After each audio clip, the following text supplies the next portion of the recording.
আবারও উল্লেখ করলাম যে দিন তারিখ দিয়ে লিখে রাখেন, আপনারা একটাও দলে টিকে থাকতে পারবেন না, এবং এটা হতে হবে না।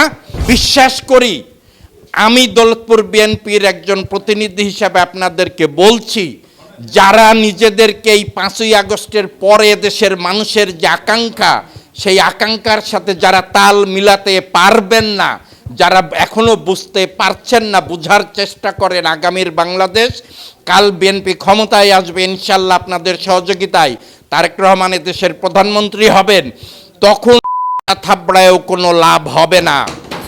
নিজেদের পরিবর্তন করেন, নিয়মের মধ্যে আসেন, সাধারণ মানুষের আস্থা অর্জন করেন। এছাড়া আমি আপনাদের দিন তারিখ দিয়ে লিখে রাখতে পারেন, আগামীর বাংলাদেশে দলে টিকে থাকতে পারবেন না, এবং কি সমাজের মাথা উঁচু করে চলতে পারবেন না। আপনি যতই দলের সমর্থক হন, দিন তারিখ দিয়ে লিখে নেন, দল সেই সিস্টেম এই বাংলাদেশে এস্টাবলিশ করতে যাচ্ছে, এবং এটা হতে হবে না। এটা দেশের মানুষের আকাঙ্ক্ষা না এখন, যে সব কিছু একটা নিয়মের মধ্যে হতে হবে। সেই বাংলাদেশ তারেক রহমান এই বাংলাদেশকে দেশে প্রতিষ্ঠিত করতে যাচ্ছে। কাজেই সবাই একটু উপলব্ধি করার চেষ্টা করেন, আমি বিরাট কিছু, এটা যথেষ্ট হয়েছে।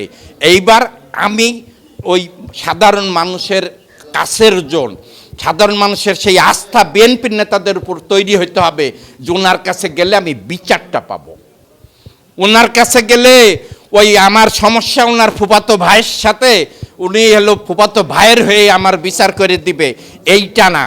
আপনি বিচার করবেন, সাধারণ মানুষের আস্থাটা যাতে তৈরি হয় আপনার উপরে, যে এর কাছে গেলে আমি বিচার পাবো, সুষ্ঠু বিচার, ন্যায় বিচার।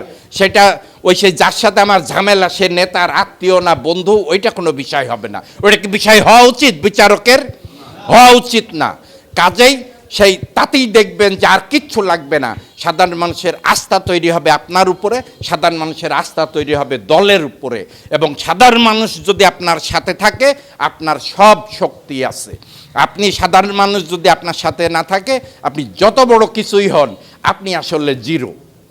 এই বিষয়গুলো উপলব্ধি করেন। আমি আবারও বলছি যে আমাদের নেতাকর্মীর অধিকাংশ এখনও বুঝতে পারছেন না যে আমাদের নেতা তারেক রহমান কি মেসেজ দেওয়ার চেষ্টা করছে। বারবার বলছি, আবার সেটা হচ্ছে নিজেদেরকে পরিবর্তন করেন, সময়ের সাথে, মানুষের আকাঙ্ক্ষার সাথে, সেগুলো বোঝার চেষ্টা করেন।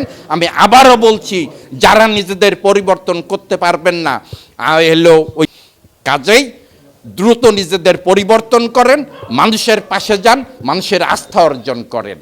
দ্বিতীয়ত, নির্বাচন যেহেতু এসে গেছে, আমাদের আসলে আপনার এই ইউনিয়নে কী করা উচিত সেগুলো আলোচনা হয়েছে।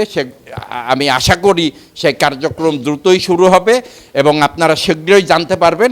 আমরা এই 5-6 দিন বা 1 সপ্তাহের ভিতরেই 14 ইউনিয়নের ওই যে 70 সদস্য বিশিষ্ট যে কমিটি, সবাইকে নিয়ে আমরা এক জায়গায় এটা বসবো, মিটিং ডাকা হচ্ছে।